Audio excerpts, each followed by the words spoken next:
Okay, so I left off with Gummer, and from there we went and stayed at a hotel because I didn't want to go to your mom's because they were terrible and hateful to us, and they didn't want us there. And my family wasn't in the position to allow us to come and stay with them, so we went to a hotel. And you hated it. You didn't want to contribute to it. You didn't want to work toward it. You didn't want to pay for it because your mom was enabling you so much to believe that at any point in time you could always go live with her and you could live there for free and eat for free and wouldn't have to do anything. But to me, I was just stubborn-headed, bull-headed about we didn't need our help, and I didn't want to go where we weren't welcome, so I was hustling it out. I was, buying, selling, trading stuff and trying to make ends meet. And I remember driving to your mom's house and you yelling at me in the truck, and the kids all fell asleep in the back of the truck.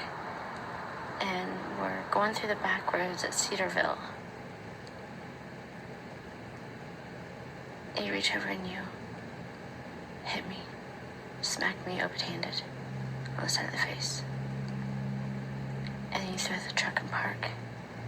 You come around the side of the truck and you rip me out of the truck. And my leg gets caught on the door of the truck and I start bleeding. And the kids are sleeping, and at this point you realize what you were doing and you backed off. And all I could think about was getting out of there so you didn't get in trouble.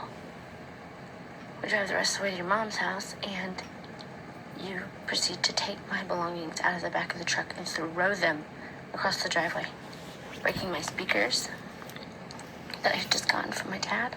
It was just terrible. You were just being terrible and mean all the time. It wasn't long after that you got sick with kidney stones. And I always thought that was when I really lost you. But when I relive all this stuff, you were being so bad and mean to me far before the kidney stones happened. But it was the kidney stones that triggered the really weird behavior with you. So many horrible things. I don't even know where to start. So you started accusing me of cheating on you. At one point, the first time I remember you ever doing that was you had said that somebody from across the street at my mom's house on Kimmy Court had come over and knocked on the door at 7 a.m. and asked for me. And I'm like, Bradley, I don't know anybody over there. Let's go find out. Who's asking for me? What are you talking about? It took you a week before you admitted that never happened. That's when it started. And then you and I weren't doing very good, and we were staying with my mom on Kimmy Court. You ended up going to stay with your mom for a few days, and Raleigh had gotten hurt. He had hurt his eyeball, and you weren't there. And I was so scared hearing him cry like that in the background on the phone. It scared me so much, and I was so mad at you that you weren't there. And I get in the car and I go to your mom's. I fall asleep downstairs in the basement waiting on you to get back. And you wake me up asking me where the phone is. I'm like, what are you talking about? You said you heard a phone ringing. I had no idea what you were talking about. And I kept telling you, find it. What are you talking about? There's nothing ringing, Bradley. Now you were really starting to lose it. I even got our kids involved. I asked Cheyenne if she heard it in front of you. And she didn't hear it. Nobody heard it but you. And I was packing up the van. We were going to leave the next day, and you started saying you were hearing this phone ring again, and I told you there was nothing there. And you made me strip down, bare naked, to prove I didn't have a phone on me. You pushed me to the back of the garage.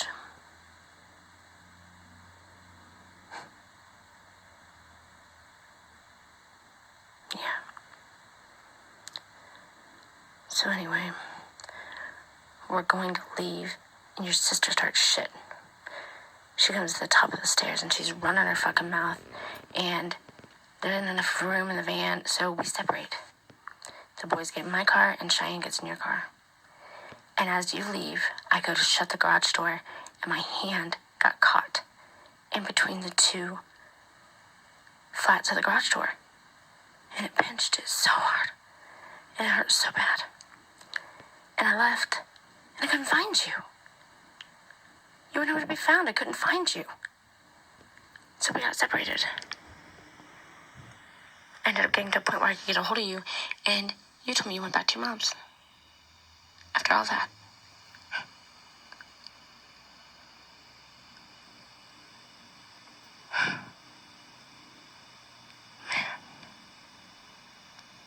So, that's about the time all the really, really crazy stuff was happening. You were saying you were hearing phones ringing in the walls. We went to go get some stuff from my mom's house, and it was right around Halloween, and the only reason why I know that is because by the trash can, there was a whole bunch of skulls and stuff, decorations, and I'm like loading them up in the car, and you claim to hear this phone. We go back into the house, we look everywhere, I turn off everything. You don't hear nothing, you can't find nothing, because it wasn't there.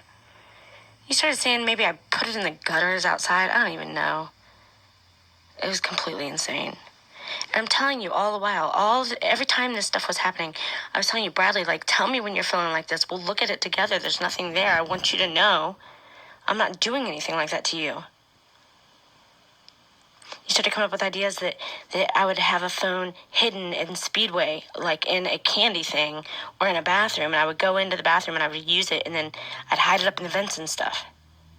But there was never any phone, Brad. There was never any guy, Brad. It was just you. You were with me 24/7 during this time. Neither of us were working.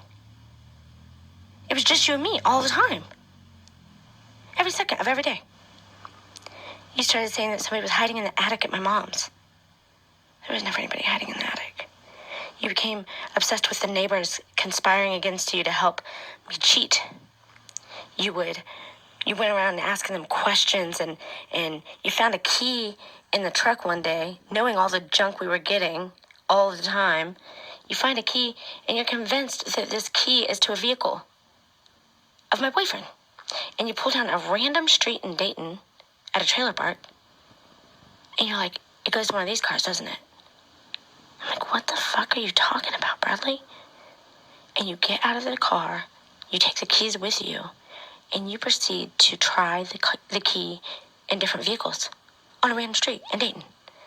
And you're leaving me a sitting duck, knowing that if somebody comes out, they're going to shoot you. You didn't care. It was completely crazy. You were walking with the kids one day, and you were convinced that my boyfriend was hiding in a car inside the court. And the kids told me that you opened the car doors of this random car that didn't belong to anybody we knew, and you're looking under the seats and stuff for some guy. What? So now things turn increasingly violent, and you start really hurting me. I can remember the day that I came home from the flea market. And I knew you were going to leave with all my stuff, so I hid all my stuff behind the house before I brought the car home, because I knew you were going to take off on me. And I walk in the door of our house, my mom's house, and right in front of Dakota and Raleigh, you take my head and bap it up against the door frame. Then you knock over my mom's clock, or not clock, her lamp, her really tall, whatever that's called, Roman-style lamp, whatever, the pillar lamp, and break it. And then you're wanting my money, the money I worked for at the flea market that day to feed our kids and to get by on. And you are ripping it out of my pants. Meanwhile, ripping them off me, basically. And I get you out of the house, and then a couple minutes later, you come back and knock on the door. And I didn't want to let you in because I was afraid. But I did. And you come in through the door, and you knock me to the ground, and you straddle me and begin to strangle me right in front of our boys. Do you remember that? I remember me singing country music on the radio one morning, and you grabbing a watch and throwing it at my neck as hard as you can, like a fastball pitch. You threw it at my neck, and you felt bad about that one. You did, because you knew how bad it hurt, how dangerous it could have been, how much damage it really could have done to me.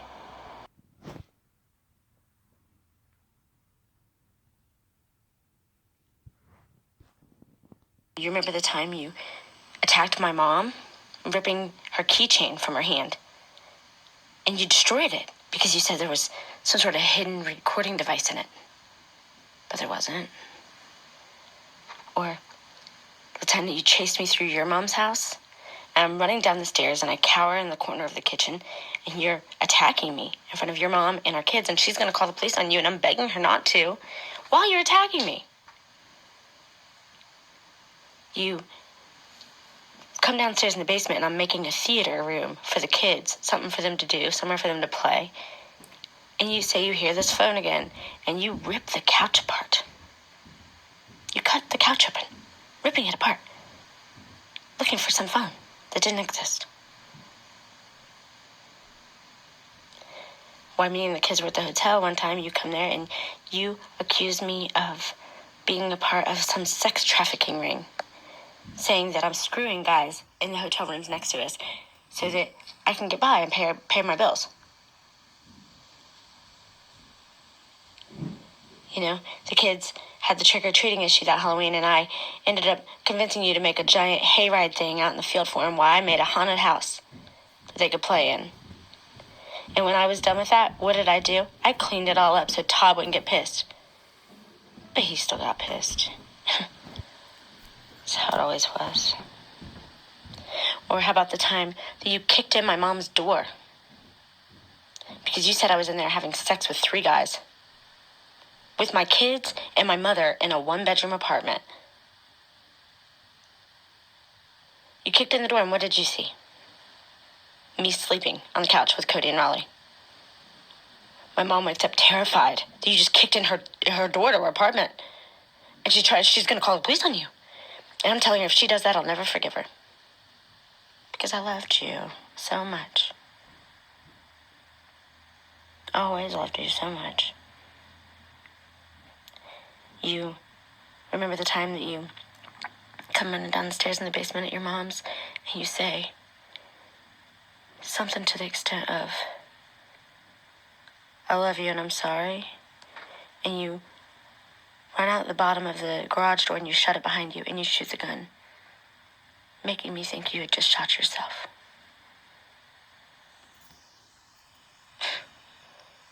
You come back in after I'm hysterical.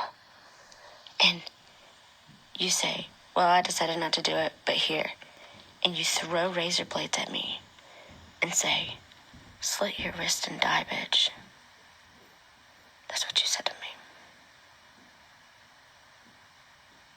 Or how about the time at Kimmy Court when you were in my car and I get out because you're scaring me and you have a weapon. And I get out of the car and I walk across the street, and as soon as I got across the street, I heard the gunshot. And I turn back around, and I notice that the car is slowly rolling forward. And I'm thinking, you shot yourself. I collapsed to the ground. And I'm just, oh my God, he did it. And it was one of the scariest moments of my life. Because on one hand, I didn't want to go across the street and see you like that. But then on the other hand, I thought, well, what if he's still alive? What if I can help him?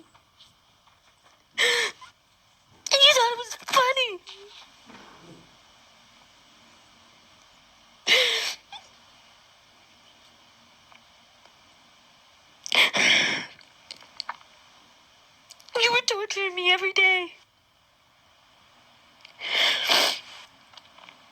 It wasn't nothing for you to hold a gun to your head and threaten to kill yourself or beat me up or every fucking day. Yeah.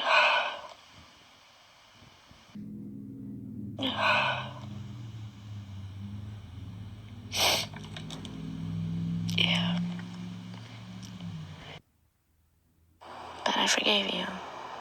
I always forgave you. Because I loved you so much. See, it's the thing about having somebody in your life lose it like that, is you vow to love them through sickness and in health. And I, to this very moment, wholeheartedly believe that you were sick. Because I knew you. And my husband would have never hurt me the way you have. Ever. So, I remember that time I saw a washer and dryer across the street, and we had that washer and dryer company, Vax and Videos, out in Hubert. They were buying them from us or whatever for like $35 a piece, and we were broke. And I'm trying to get you up to go over there and help me get them in the car, and you won't. So you know what I did? I did it by myself. I backed the car over there, and I put them in the car by myself and took them to Vax and Videos. You know, here I'm thinking, he's going to be proud that I was so tough. But no, you weren't proud. You were pissed. And then I remember Cheyenne's birthday. And there was a parade in Inglewood that day. And I was excited about that. And I put signs up for her saying, like, you know, we were going to have our little float thing in the parade that we were going to add to it. And I sit out there and I make the Geo Tracker this giant float. You wouldn't even look at it. Here it is 8 o'clock at night, and Cheyenne wants to open presents. And you don't want to get up to watch her open presents. That's the truth. That's how it was. It was terrible. And you're getting more and more depressed. And starting to kill yourself more and more and more. And in January, you went over the deep end. You threatened to kill yourself out at your mom's. Me and the kids were at my mom's house in Inglewood. And the cops came, and they took you to the hospital. And I didn't miss a beat. I got in the car, I left the kids at my mom and dad's house, and I came right to the hospital to see you and be with you because I loved you. I was there. And there was snow on the ground, and I remember when we got back to your mom's house, you looking all around the house at these footprints in the snow, saying that they were from my boyfriend. But the cops had just been there with you and your brother. It wasn't from my boyfriend. There was no boyfriend. Ever. It was just you. So then February comes around, and you have that incident with your brother. And right away I said, Bradley, what were you thinking calling the police? You don't do that. Have you lost your mind? You know, throughout this time frame, there was 10, 20 times you had been beating me up, hitting me, being violent with me, breaking all my stuff, throwing my stuff out the windows of vehicles. And then after that incident with your brother, we got the phone call from our kids that CPS was at the house and they were trying to take him. We were coerced into agreeing to this safety plan over the phone, and the kids went to my grandma's. It was the scariest moment of our lives. And we get the kids, we go there and pick them up, and we're all freaking out because it's terrifying. And before we even get out of the neighborhood, you reach over and you backhand me right in the face to shut me up because I was crying. And I was hysterical because my babies had been taken. Right in front of our kids, during the most traumatic moment of any of our lives, you backhand me right in the face. The next morning, we went to a hotel, and it was Cody's birthday. And you spent all night fucking around in the van, and you attacked me in the bathroom at the hotel in front of Dakota and Raleigh on Cody's birthday. And I had had enough. So I called my dad to come get us. Because you were losing it, and you were physically violent, And I was slipping by the grace of God each time that I didn't get very, very, very hurt, you know. So my dad comes and gets us, and you decide to take off and disappear for like a week. Didn't call us, didn't check on us. You just disappeared in my van for like a week. And then the van takes a crap, and you go get my car and disappear for like another week and go to Columbus. And you break down in Columbus, and I steal my mother's car and try to drive to you, to be there, to help you. But the alternator went out on my way to you. So you come back, and you're telling us that we need to leave. And we did need to leave, and I wanted to leave. But it wasn't time. We didn't have plates for the car. We didn't have any money. We didn't have nothing. And I was trying to tell you, like, we just needed plates because there was an issue with the kids and CPS at this point, and driving out of the state with bad tags would have been a horrible decision, and it wasn't safe. And you pull up to my mom and dad's house over on Kimmy Court one day as I'm packing up all of our shit, and you try to get me to get in the car with me and the kids, and they can't even get in the car. It is stocked to the very top with junk. And you were all right with that. You just wanted them to just pile in the car. And like, Brad, like, they can't just sit in a car with no car seats, no seatbelts, no nothing. But you didn't care. You didn't care. And Cheyenne told me that she was afraid of you that day, and that she wanted to go back to Mama Barbie's. She told me that. It wasn't safe, what you were wanting us to do. And then my parents leave Kimmy Court, and me and the kids are again nowhere to go. So we end up back in a hotel again. And I'm paying for that. I'm working every day to get by, so I'm not bumming off your mom, so I'm not asking anybody else to take care of me and my kids. I'm working it out. I'm doing it by myself. And then, you know, we weren't really together. And you decided to get a bus ticket to North Carolina and leave us on my birthday. On my birthday. You were going to leave us on my birthday. But you didn't. Not that way. You attempted to kill yourself again. This time shooting a hole in the ceiling. They arrested you, and you went to jail and deserted us. And I loved you so much, and I cared about what our kids thought about you so much that I lied to our boys, and I told them that you were on a superhero mission. So they didn't look at you like a criminal. I found this cape. There was a Superman cape. And I gave it to the boys. I said it was from you. And they worked out a whole schedule with it, all on their own.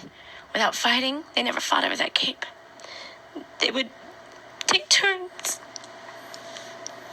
wearing it because they thought it was from you. And when you got out of jail the first time, you ripped it up. You cut it into like 100 pieces.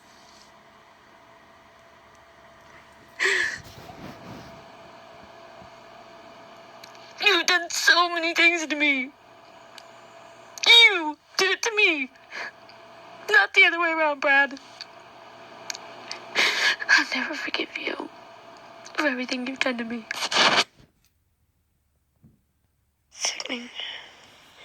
After all this, you have the audacity to say that it was my fault. That I have done my family wrong. I got you, Brad. My fault, right? How about when you kicked me out of the car on Dixie Strip in the middle of the night and left me by the freaking river right there on Dixie Strip? The place where you and I both were afraid of.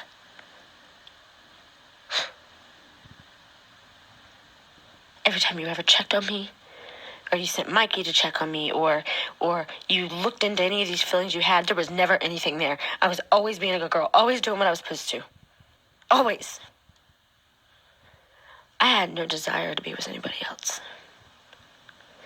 You were all that I wanted. The whole you, though. Not the way you've become. We haven't even gotten to all the bad shit yet. That doesn't happen until you get out of jail.